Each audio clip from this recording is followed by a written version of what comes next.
Oke, halo teman-teman semua. Di sini saya akan melanjutkan Red Hat Academy bagian chapter 2. Di sini dengan temanya adalah Kubernetes and OpenShift Command Line Interface and API. Nah, di sini saya pakai bahasa Indonesia dulu. Nah, di sini jadi kita mengelola cluster OpenShift dari konsol web menggunakan perintah CLI atau pakai command line. Nah, jadi perintah-perintah tersebut kubectl merupakan bawaan dari Kubernetes dan merupakan lapisan tipis dari API Kubernetes. Nah, selanjutnya perintah OpenShift ini merupakan himpunan bagian yang lebih besar dari perintah-perintah tersebut dan menambahkan perintah untuk fitur-fitur khusus OpenShift. Nah, kursus ini, jadi di bagian ini, contoh adalah perintah yang akan ditampilkan untuk menyoroti perbedaan antara perintah-perintah tersebut. OCQBCTL. Nah, selanjutnya di sini kita ada beberapa perintah, perintah Kubernetes dan OpenShift ya. Jadi instalasi CLI OC juga mencakup instalisasi kubectl CLI itu sendiri. Jadi merupakan metode yang direkomendasikan untuk menginstal kubectl bagi pengguna OpenShift. Nah, ini adalah komennya. Untuk melakukan instalasi manual biner kubectl untuk Linux, kita harus mengunduh rilis terbaru menggunakan perintah curl atau mengambil ya dari suatu package. Dan ini adalah komennya. Langsung aja kita coba.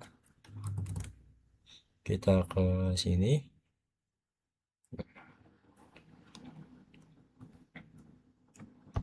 Ini saya biar cepat saya tempel aja.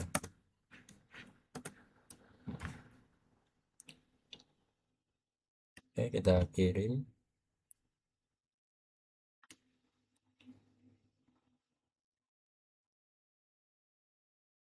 Langsung aja kita enter.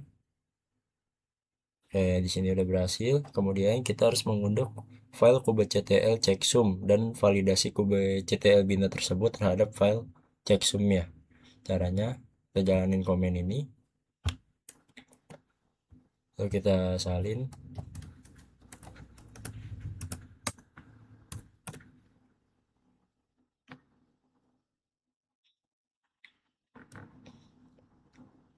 Enter saja.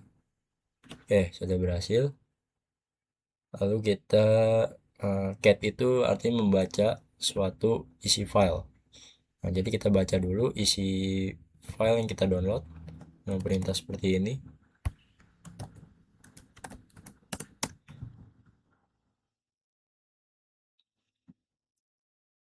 Kita enter. Oke, berarti kubectl sudah terinstall. Nah, kalau gagal, dia akan menyampaikan pesan failed atau gagal. Nah, kemudian kita bisa menginstal kubectl CLI dengan cara menjalankan perintah ini.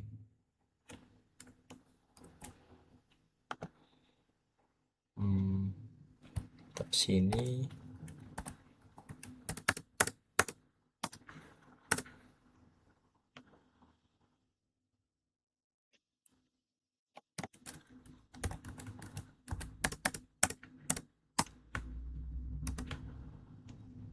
Oh, salah, salah.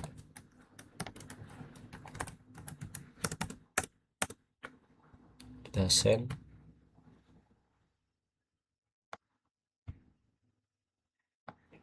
Sepertinya nggak bisa. Kita ulang lagi.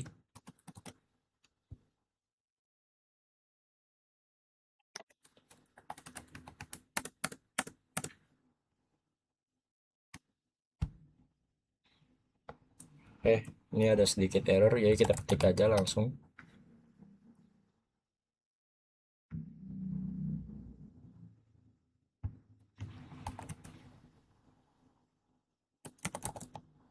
Jadi kita refresh dulu. Sepertinya webnya error. Nah, kita coba lagi.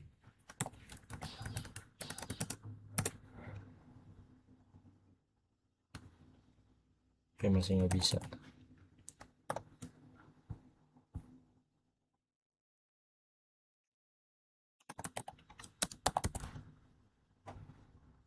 Oke, di sini ada sedikit error ya dari web konsolnya. Saya nggak tahu kenapa, jadi lanjut aja. Kita lihat beberapa komen yang dibawakan kubectl. Nah, jadi kita menggunakan, kalau ingin melihat versi kubectl, kita menjalankan perintah kubectl version min client. Di sini dia akan mengeluarkan output seperti ini, versi kliennya, lalu customnya. Nah, lalu lanjut kita bisa menggunakan CLI untuk menginstal kubectl seperti berikut. Kita bisa melihat EOF-nya, dan ini beberapa komennya, repo-nya, lalu base URL-nya, package-nya, beberapa key-nya untuk kebutuhan kubectl. Nah, jadi kalau untuk melihat kubectl, jika tidak tahu, kita bisa menggunakan komen kubectl min help.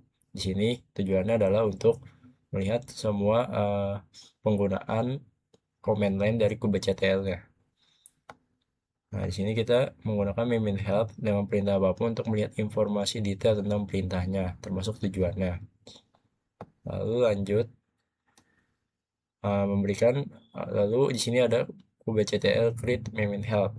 Tujuannya untuk memberikan informasi tentang perintah yang digunakan. Seperti ini formatnya. Dia akan mengeluarkan output seperti ini. Jadi ada beberapa penjelasan bagaimana penggunaannya.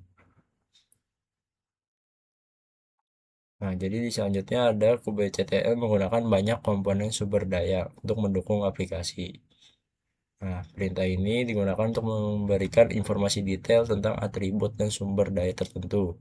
Contohnya seperti ini, kubectl explain pod. Nah, jadi explain pod ini, jadi dia komen ini menyediakan berbagai atau memberikan informasi detail tentang POD. Nah, nanti outputnya seperti ini. Jadi POD adalah beberapa kumpulan kontainer dan selanjutnya gitu, seperti itu. Lalu selanjutnya antarmuka baris perintah OpenShift.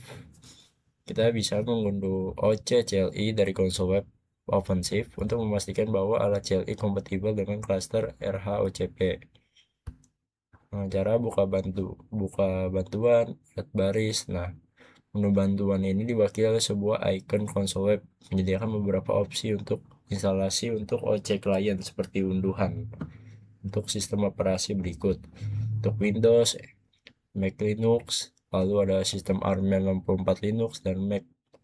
Terus Linuxnya ada IBM Z, IBM Power, dan Little Indian. Seperti ini. Ada beberapa OC untuk beberapa operasi sistem. Terus kita di sini ada perintah penggunaan dasar OC melalui sintaks sebagai berikut. OC command. Seperti ini OC command. Jadi karena OC CLI merupakan superset dari kubectl CLI, perintah version min help berfungsi untuk kedua CLI-nya. Jadi untuk melihat informasi penggunaan komen tersebut. Selanjutnya ada metode autentikasi. Kita sebelum kita berinteraksi dengan cluster RHOCP, kita harus mengautentikasi permintaan.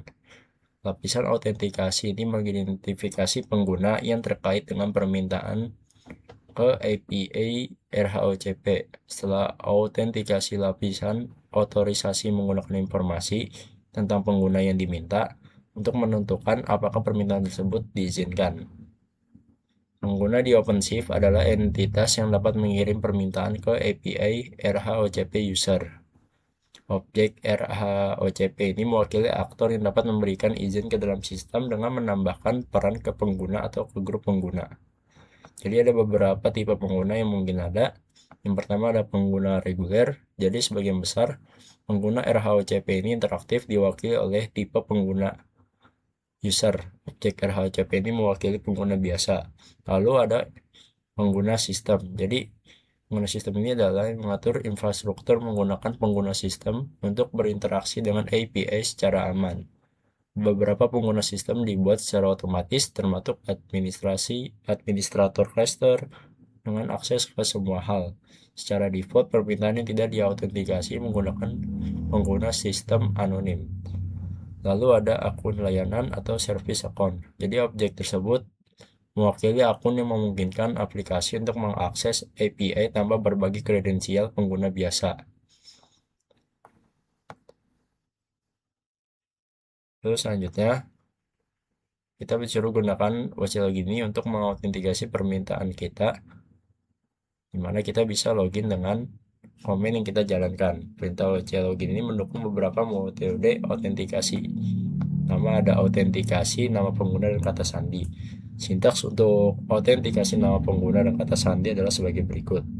OC login min u, username-nya bebas, lalu API atau IP address URL lah. Kemudian OC login ini adalah diminta untuk kata sandi. Nah, jadi ketika kita jalankan komen OC login min u admin dengan ini URL-nya, kita disuruh login dan masukkan password. Nah, jadi di sini biasanya kita pakai browser. Nah, di sini kita lewat command line. Nah, lalu ada autentikasi berbasis token. Jadi RHCP ini menyertakan server OAuth bawaan untuk melakukan autentikasi ke API. Jadi pengguna harus memperoleh token akses penuh dari auth. Autentikasi token adalah metode yang direkomendasikan untuk lingkungan produksi, otomisasi, dan pipeline CI atau CD untuk meningkatkan keamanan dan menghilangkan penyimpanan kata sandi dalam script. Contohnya seperti ini komennya. Kita login lalu menggunakan token yang telah disediakan dengan server cluster URL. Jadi kita untuk mengambil token buka peramban web dan kunjungi https OAuth OpenShift. Seperti ini. Jadi ini token kita. Lalu di sini ada komennya. Jadi kita disuruh login dengan token yang kita punya. Lalu dengan servernya itu URL yang kita tuju.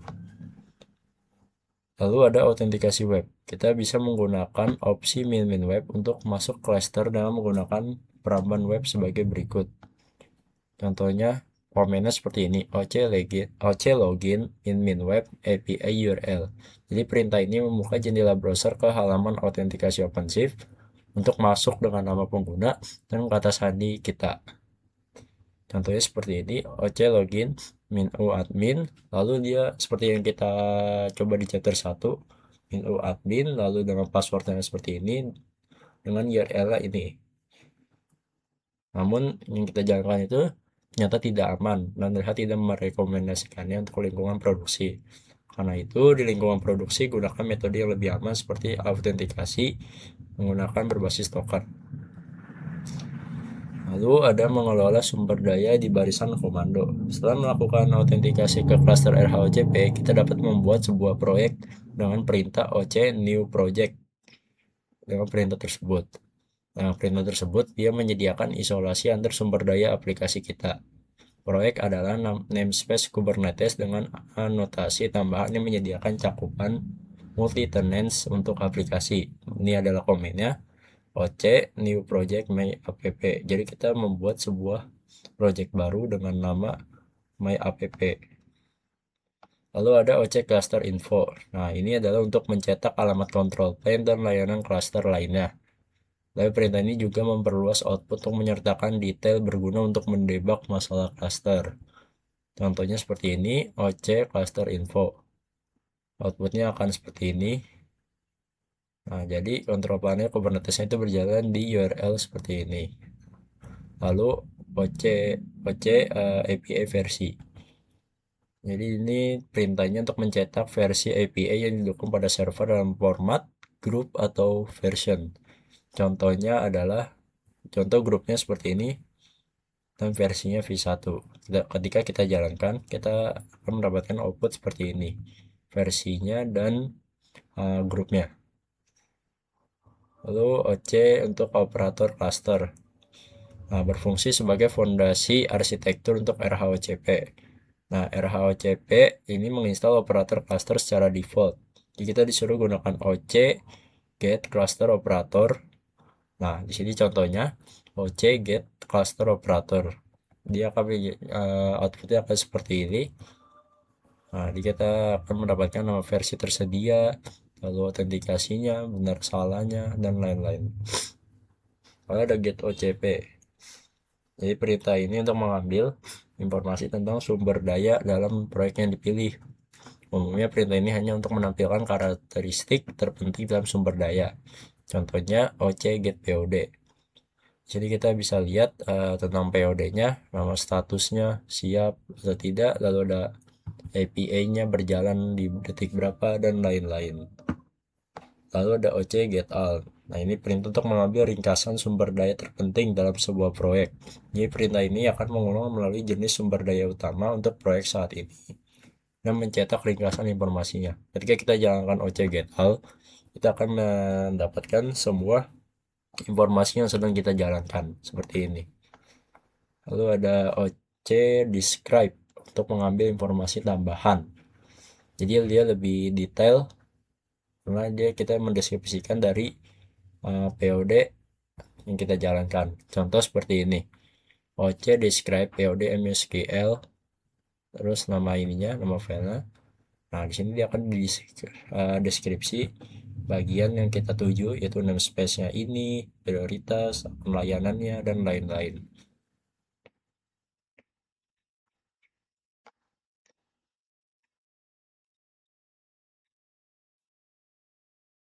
Setelah itu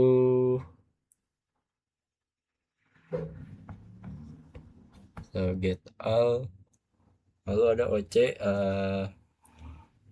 tentang OC atau penjelasan OC explain. Jadi perintah ini menjelaskan tujuan dan field yang terkait dengan setiap sumber daya API yang didukung. Kita bisa menggunakan perintah ini untuk mencetak dokumentasi file tertentu dalam sebuah sumber daya. Contohnya seperti ini. Nah, ini sumber daya yang digunakan apa, lalu keterangannya, dan lain-lain.